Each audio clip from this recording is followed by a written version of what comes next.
मध्य प्रदेश के वज़ीर दाखिला नरोत्तम मिश्रा का कहना है कि कानून ने अपना काम किया। सवाल पूछने वाले कल भी सवाल कर रहे थे और आज भी सवाल कर रहे हैं। कानून ने अपना काम किया है।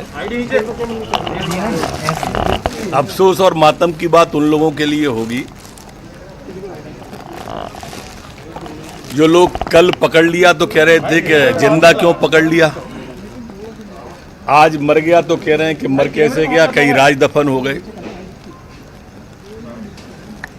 ये वो अफसोस कर रहे होंगे जो कल कुछ और कह रहे थे, आज कुछ और कह रहे हैं। कल दोनों जगह भाजपा की सरकार है ऐसा कह रहे थे। मित्रों, मध्य प्रदेश की पुलिस ने अपना काम किया, लेकिन सर गिरफ्तार करके उत्तर प्रदेश पुलिस के हवाले कर दिया। पूछ लो, आपने गैस बनती रहेगी। हाँ। सर, मध्य प्रदेश पुलिस खुद चाहती थी कि जो विकास दुबे वो सुरक्षित पहुंचे ही ना। मध्य प्रदेश पुलिस उसको सीमा तक छोड़ के आई है।